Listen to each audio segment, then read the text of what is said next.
Olá! A inteligência artificial vai mudar radicalmente a vida das pessoas em todo o mundo. Trabalho, política, privacidade, liberdade e direitos humanos. Tudo será impactado. Como as leis podem contribuir para minimizar prejuízos e garantir melhorias que os avanços dessa nova realidade podem trazer? Eu entrevisto agora o senador Stevenson Valentim, do Podemos do Rio Grande do Norte, e o professor especialista em proteção de dados pessoais, Bruno Bione, da Data Privacy Brasil. Senador, muito obrigado pela presença. Bruno, também muito obrigado por ter vindo de São Paulo conceder essa entrevista para a gente. Obrigado pelo convite. Sempre aqui, disposto. Bom, então vamos lá. Senador, o senhor é autor de 2 projetos de lei que tratam da inteligência artificial. Um que institui a Política Nacional de Inteligência Artificial, projeto 5691, e o 5051, que estabelece princípios para o uso da inteligência artificial. Quais as diferenças entre essas duas leis e, de forma geral, quais são os objetivos, o que o motivou a apresentar essas propostas? Um complementa o outro. Primeiro, dá início a algo que não tinha no Brasil legislativo, que seria trazer para a área da legislação o que já existe há 50 anos, e querendo ou não, nós estamos atrasados.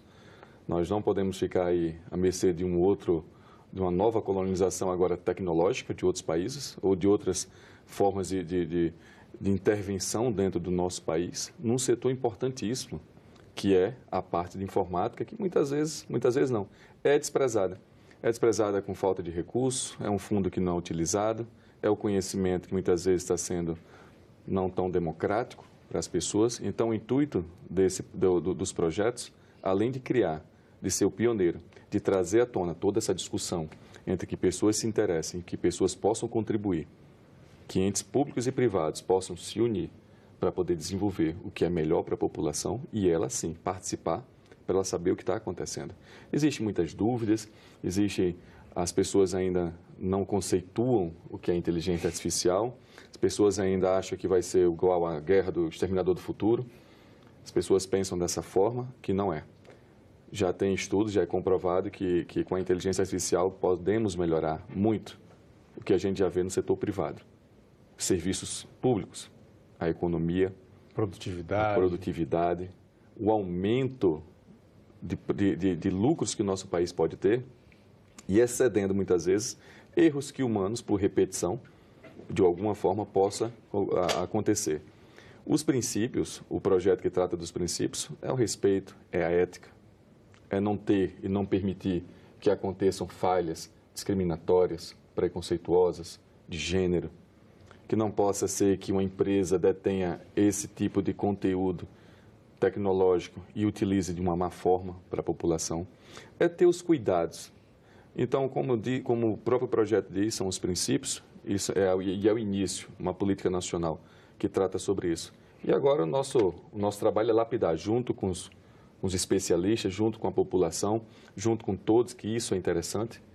Quando lançamos esse projeto, a população, doutores, mestres, todos que tinham participação voluntariamente começaram a participar, começaram a dar sugestões, criticar o projeto também. Gente, é o primeiro.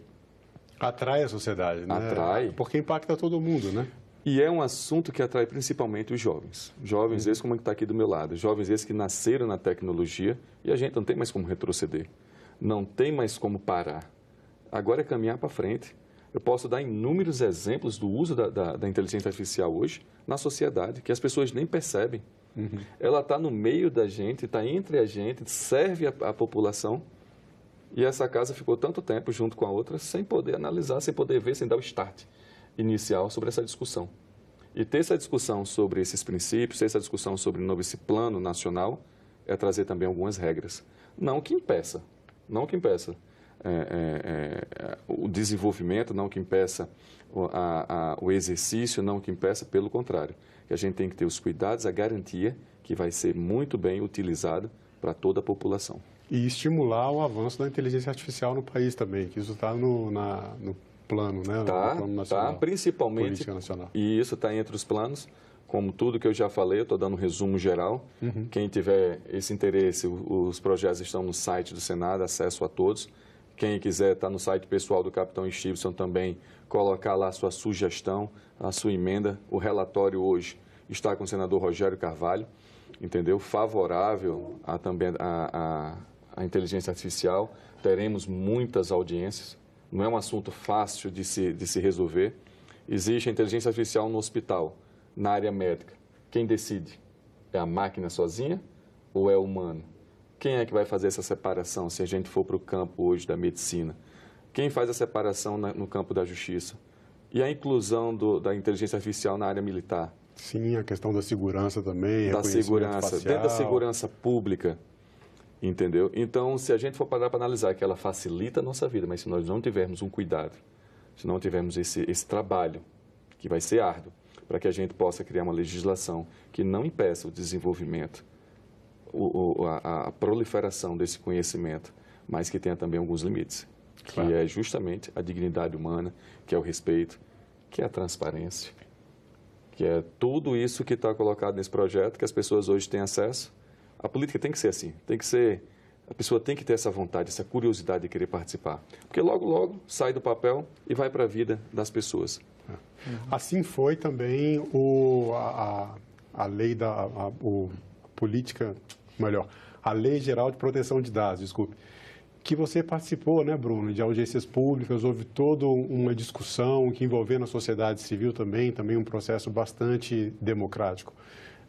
A partir dessa experiência que você tem, além do seu conhecimento no assunto, como você enxerga essa iniciativa de lei aqui apresentada pelo senador?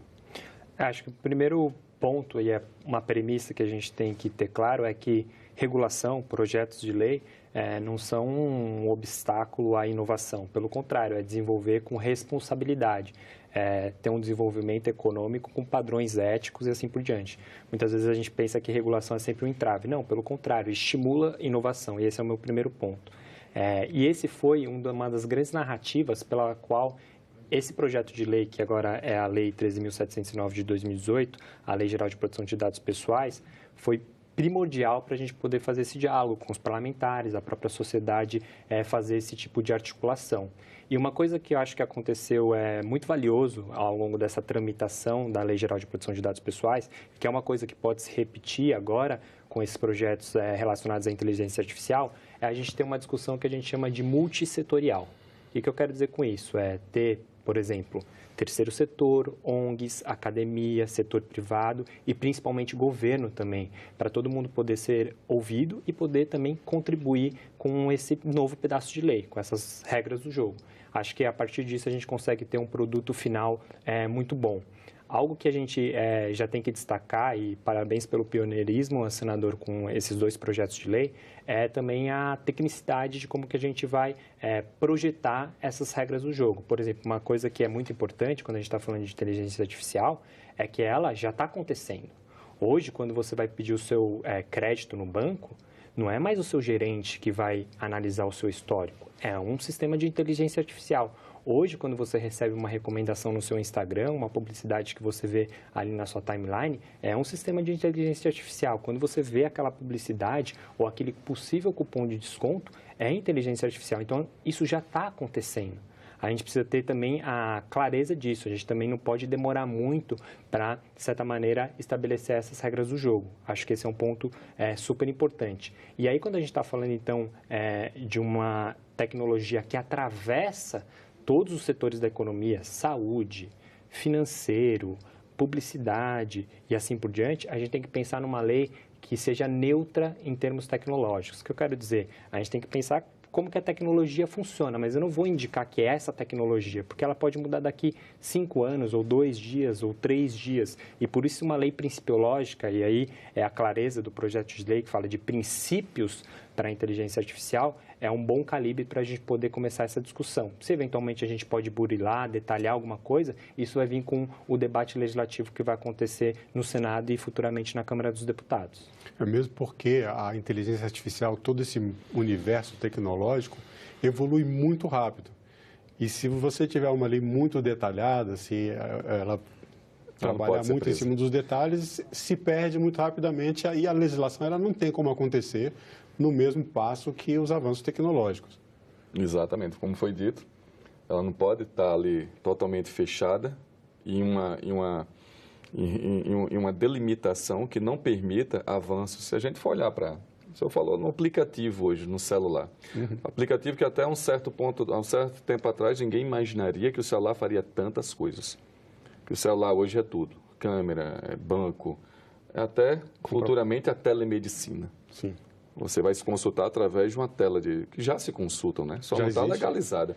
É, Só não já está há uma ainda discussão sobre regularizada. isso, né? Eu faço a consulta com amigos meus médicos. Olha como é que está minha garganta. Mostra a garganta. Ah, toma tal remédio. Isso já acontece, mas essa prática que a gente está utilizando a tecnologia, essas soluções que estamos dando hoje para a sociedade a problemas até pouco tempo atrás sem resolução, e eu vejo a inteligência artificial, a tecnologia, um combate eficiente a um problema seríssimo no país, a corrupção. Eu vou lhe dizer, você deu um exemplo do banco lá no celular, eu vou dar um exemplo da câmera de trânsito. Se eu colocar um policial em pé, e ele faz a inteligência artificial, na hora que ele lê lá a placa do carro, se está atrasado ou não, se está lá, ele faz a notificação e envia, ou ele informa alguém. Eu coloco o policial em pé e coloco aquele pardal em pé. Com certeza, se alguém for multado naquela rua, naquela via, alguém vai argumentar com o ser humano. Vai querer negociar, vai querer dar propina, vai querer corromper. Já com a máquina, não. A máquina ela tem que estar sempre muito bem calibrada, ela tem que estar aferida, ela tem que estar ajustada para fazer o trabalho dela. Não quer dizer que o homem pode ser substituído pela máquina. Eu dei um exemplo simples do dia a dia das pessoas, que as pessoas não param para raciocinar sobre isso. No momento que a Controladoria Geral da União existe inteligência artificial para fazer buscas, para saber onde está a irregularidade de contratos, de licitações, de algo, se a gente aprimora isso, se a gente aprimora para a área parlamentar, se a gente aprimora para a área das prefeituras, se a gente tem algo que faça essa busca repetida, que exige hoje um número gigante de pessoas, de atenção, de olhar, e ainda, por final, depende do caráter, da honestidade de cada funcionário público. Além de ter uma quantidade imensa de atribuições, a inteligência artificial pode facilitar isso e desafogar aquele trabalhador, aquele funcionário para uma outra missão, para uma outra função. Os trabalhos mais eu estou tratando esse Sim. assunto, eu estou puxando esse assunto porque é um temor que eu vi em audiência pública que muitas pessoas têm. Como foi a Revolução Industrial, como foi, mais uma vez, ele falou do celular e o banco. Quando foi o caixa eletrônico que colocaram lá, que a gente só digita, passa o cartão, sai o dinheiro, faz pagamento. Antigamente era com a pessoa, com o ser humano. E quando lançaram isso, disseram que ia ter desemprego nos bancos, que ia acabar tudo. Não, houve uma reacomodação das pessoas. Sim. E o nosso projeto trata disso também. Trata do mercado de trabalho. A gente precisa mudar a educação do país. A educação não pode ser a educação do passado, se a gente vive hoje um futuro que a gente não sabe nem qual é incerto. Profissões vão ser criadas que eu nem sei qual vão ser ainda. Mas hoje, na área de tecnologia, daqui a alguns anos, talvez o senhor veja que é mais novo do que eu. Talvez eu ainda enxergue novas profissões com poucos profissionais porque não foram preparados agora. E o nosso projeto prevê isso. Qualificação profissional. A nossa educação é inadmissível que o mercado espere hoje um desenvolvedor, um programador, alguém com esse conhecimento muitas vezes específico e de curta duração de formação. Não precisa fazer aquele lapso de 4, 5, 6 anos, mestrado, doutorado, para se fazer hoje o que o mercado está precisando. E o que a gente está fazendo ainda com a insistência da velha educação. Tem que saber matemática, claro, tem que saber física, tem que saber. Mas a gente precisa hoje olhar para as novas tecnologias e ver que é uma solução para vários problemas que a gente tem. Vários problemas. Hoje, robôs operam pessoas. O que era feito antigamente, coisas não era nem imaginável. Sim, sim. Que carros hoje andassem praticamente só. Sim, os carros autônomos. Que a gente tivesse hoje um GPS dentro do veículo, que a gente não precisaria mais baixar o vídeo e pedir informação. Da mesma forma que a tecnologia traz soluções, ela traz também alguns problemas, o esfriamento do ser humano. A gente não tem mais contato com as pessoas. Então, são coisas que têm que ser discutidas, têm que ser detalhadas, têm que ser esclarecidas para a população, porque senão fica fácil. Através do discurso, através da fala, dizer que esse projeto ou que a inteligência artificial é prejudicial ao trabalhador. Pode ser prejudicial dentro da área da saúde, dentro da justiça. Pode existir falhas de quem está alimentando justamente esse algoritmo. Será que a máquina tem ética? Quem é que programa a máquina para ter essa ética? Sim, sim. Eu acho que é daí que vem justamente essa preocupação de que a lei possa fazer a regulação, fomentando ainda a inovação. Agora, o senhor tocou um ponto muito importante, que é um dos aspectos, dois aspectos, na verdade, importantes que eu gostaria que a gente falasse aqui. Vou começar pela questão do mercado de trabalho. Curiosamente, nós encontramos um vídeo de uma reportagem de 1983, que mostrava os caixas eletrônicos chegando ao país e esse medo que existia de que os caixas eletrônicos iam roubar o emprego das pessoas, que ia gerar o desemprego, mas especialmente no setor bancário. Nós vamos colocar esse vídeo aqui e falar um pouco sobre essa questão do mercado de trabalho. Estou vendo, obrigado. A conversa se dá através de teclados e telas em que suas perguntas são respondidas em poucos segundos. Hoje, já é possível consultar saldos ou sacar dinheiro em qualquer lugar do país. O sistema é seguro e a porta do computador tem a sua chave. Uma outra novidade ainda em fase de testes é esta máquina, uma espécie de mini agência, capaz de cobrar contas e fazer depósitos e pagamentos. E o futuro não para aí. Os bancos testam um sistema que vai permitir que as compras sejam feitas sem dinheiro ou cheque. Depois de ver todas essas novidades, resta uma velha pergunta. A máquina está tirando o emprego do homem? O computador está introduzindo uma série de serviços novos que estão sendo introduzidos gradativamente, sem eliminar totalmente a utilização do elemento humano. Facilita a vida? Bem melhor. Você não precisa andar com talão de cheque, bem melhor. E hoje o celular já resolve praticamente tudo que a gente precisa fazer em transações bancárias. Em relação ao mercado de trabalho, como a legislação pode proteger ou então dar um equilíbrio a essa nova realidade que a gente nem sabe exatamente como vai ser? Por isso que é importante a gente pensar nesse tema enquanto uma política pública de Estado, né? Não apenas de governo. Isso implica não só em criar uma infraestrutura regulatória, normativa, legislativa, mas também quais são as obrigações positivas do Estado. Então, se a gente está falando em capacitar as pessoas para esse novo mercado de trabalho, tem que ter, consequentemente, maior capacidade de investimento para a produção de ciência e, principalmente, na própria educação. Isso a gente já viu como que no Brasil, às vezes, existem gargalos que impossibilitaram a gente acompanhar um mercado de trabalho que demanda novas habilidades já no passado. Então, acho que a gente não pode incidir no mesmo erro. Esse é o principal ponto. Há cerca de mais ou menos 1 ano e meio atrás, eu acabei escrevendo até um artigo para o Valor Econômico, para falar sobre a internet das coisas e vendo como que a regulação pode criar estímulos cruzados para isso. Por exemplo, naquele artigo eu falava, por que não o Banco Nacional de Desenvolvimento Nacional, BNDES, já que é um banco de fomento, ele priorizar dispositivos internet das coisas que sejam, por exemplo, privacy by design. Ou seja, que desde a concepção desses produtos, dessa nova tecnologia, você demonstre o quão comprometido você é com privacidade e proteção de dados pessoais. Se a gente for levar para a inteligência artificial, o quão comprometido é aquela tecnologia em termos de exclusão, não discriminação e quais são as documentações que você pode colocar para ser elegível para aquela linha de crédito e assim por diante. Então, como esse intercruzamento entre regulação e a própria essa capacidade, essa obrigação positiva do Estado, eu acho que é um produto final, um saldo final que a gente pode ter interessante. E para isso, sendo bastante sincero, a gente também tem que olhar para trás, a gente tem que aprender também com os acertos e também com os erros. Não é a primeira disrupção tecnológica que a gente está vendo na história da sociedade.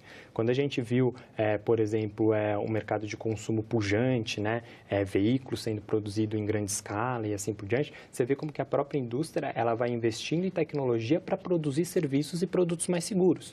Foi assim com ABS, cinto de segurança e assim por diante, reduzindo gigantemente as mortes em acidentes de trânsito e assim por diante. Você pode falar da indústria alimentar, e o que mais você queira. E aí eu queria tocar num ponto importante. Hoje uma tendência que a gente está vendo nesses processos de regulação é como que você pode gerar um processo, sobretudo de documentação, que vai ser colocado sob escrutínio público para a sociedade também fiscalizar, não só o Estado. O projeto prevê. Por exemplo, isso aí. Por exemplo, quando a gente fala de meio ambiente, não existe aquele relatório de impacto ao meio ambiente que quem vai degradar o meio ambiente tem que fazer, tem que falar quais são as tecnologias para mitigar aqueles riscos e assim por diante. Hoje se fala na mesma coisa para a inteligência artificial. Que também está previsto no projeto. Ele precisa dizer à população como que aquilo vai atuar, como vai ser feito, até mesmo a responsabilidade. Se algo acontecer, aí que ficou nesse lapso aí que tem que ser discutido, sobre essa ampla responsabilização de quem constrói aquele algoritmo. A última pergunta que eu fiz foi: a máquina tem ética? Entendeu? Ela pode aprender só? Interessante esse vídeo.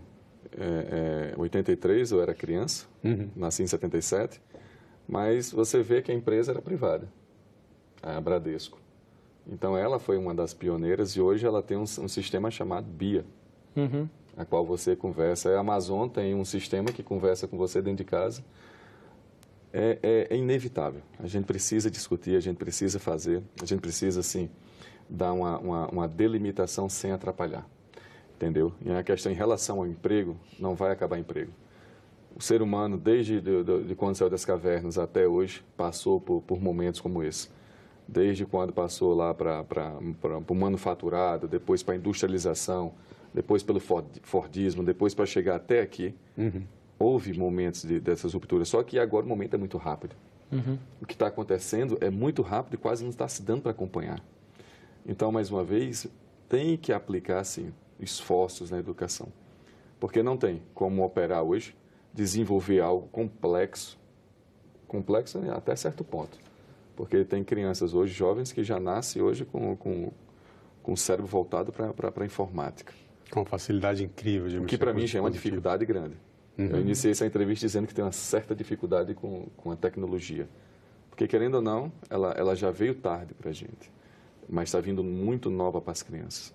E as crianças hoje, não adianta, a gente já está utilizando regras, fórmulas, meios que já não atrai. Quem é? O novo público. É o que vai ocupar essas pessoas. Então, só esclarecendo entre a questão, vamos dizer, esse peso e contrapeso que está entre empregos ou gerar benefício para a sociedade. A gente viu na entrevista o cidadão dizendo naquele momento: é rápido? É. É bom? É. Se eu pensar na população como um todo, e se eu pensar em alguns trabalhadores, a gente tem que chegar a esse ponto de equilíbrio, nessa balança, em que todos se beneficiem. E o projeto prevê isso também. O projeto, a regulamentação, não prevê a introdução da inteligência artificial, que já está entre as pessoas. Querendo ou não, ela está causando a modificação de trabalho, a modificação trabalhista, até uma legislação trabalhista. Hoje você vai numa startup, hoje você vai numa empresa dessas, pessoas trabalham poucas horas, trabalham de qualquer jeito, não tem mais aquele padrão de trabalhador que a gente via. As rotinas são todas diferentes. Não tem. Ele tem mais uma facilidade. Querendo ou não, isso já é uma modificação social do trabalho. São jovens gênios naquela área que muitas vezes ficam ali confinados naquele ambiente para produzir o que a empresa quer. Então, a gente tem que pensar também naquela pessoa, tem que pensar também em como vai passar essa informação sem causar danos ou terror ou pânico à população, porque é um assunto que está vindo à tona, é um assunto que está surgindo, mas que não é novo, é velha tecnologia, você mostrou aí, 1983. Sim, esse processo já é bastante, a gente já começou há bastante tempo, né? Incrível que a gente está discutindo isso agora, de novo, mais uma vez. Talvez daqui a 30, 40 anos vão ver essa filmagem e vão dizer: estavam discutindo inteligência artificial. É o que ele disse, a tecnologia está muito rápida, está veloz demais. Não tem como a gente construir algo legislativo que freie essa evolução. Pelo contrário, a gente só precisa deixar ela dentro de um trilho social bacana, direcionar. E o resto ela faz por si só, como fez até aqui. Até pegando esse gancho, se eu posso, sim, claro. Sobre essa calibração da tecnologia para que no final o saldo seja positivo, não tenha efeitos colaterais. Por isso que é importante a gente pensar quais são esses processos pelos quais o design da tecnologia vai ser preventivo, vai ser precaucionário de danos. E isso afeta, sobretudo, porque se a gente não adota esses procedimentos, a gente perde a confiança pública nessa tecnologia e, sobretudo, as instituições que irão adotar essas tecnologias. Então, se a gente está falando de, eventualmente, como a própria segurança pública pode bem utilizar ela, mas se você não utiliza isso passando por esses processos, você não só perde a confiança pública na própria tecnologia, mas como na própria instituição. Por exemplo, a gente tem um caso muito triste que foi noticiado é de um cidadão chamado Jamerson, na cidade do Rio de Janeiro. O que aconteceu? Ele foi preso de forma incorreta, foi inclusive comprovado a inocência dele, só que essa informação deu entrada nesse sistema, e isso foi automatizando, foi criando quase como se fosse um looping automatizado, e aí ele foi novamente detido, de novo, de maneira incorreta, mas por quê? Porque esse sistema automatizado aprendeu com uma informação errada. Se você tivesse todos esses procedimentos para evitar isso, o que a gente teria? A gente teria mais confiança pública não só nessa própria tecnologia, mas também nessa própria instituição. E eu estou alertando isso porque, na maioria das vezes, quem hoje está na dianteira são países do que a gente chama de norte global. Né? E no sul global, as pessoas que são representadas nesse sistema são de características distintas, diferentes, como que brasileiros, latino-americanos vão ser também representados nesses processos de inteligência artificial, para eles não serem discriminados e remarginalizados. E aí o meu último ponto voltando na fala do senador Stevenson, como que a gente pode evitar essa colonização, né? E pensando como que essa regulação pode ser um estímulo para a própria indústria nacional. Hoje, uma das questões que se tem é como que o Estado ele pode abrir dados sem abrir a privacidade dos titulares, para que as nossas startups, as nossas empresas na ciência e tecnologia utilizem esses dados e possam lançar sistemas de inteligência artificial que vão concorrer com das grandes empresas de tecnologia. Então, olha a importância do tema e olha a complexidade. A gente começou a falar desde analogias da década de 90, com o Código de Defesa do Consumidor, fala de novos mercados de trabalho, fala de um instrumento regulatório que também não é novo, relatório de impacto ao meio ambiente, que agora como ele vai começar a ter espelhos nos relatórios de impacto à produção de dados pessoais, direitos humanos, e a gente chega agora como que a confiança pública das instituições também estão em jogo. Ok. Bom, perfeito. Senador, muito obrigado pela participação na entrevista. Bruno, da mesma forma, agradeço mais uma vez por ter vindo participar e contribuir mais uma vez para esse debate. Grato. Muito obrigado pelo convite. Igualmente. Essa entrevista está disponível para você baixar ou compartilhar no nosso site senado.leg.br/TV ou então pelo nosso canal no YouTube. Quer sugerir um tema e enviar uma pergunta ao senador do seu estado? Ligue para a Ouvidoria do Senado, 0800 61 2211. A chamada é gratuita. Obrigado pela companhia e até o próximo Cidadania.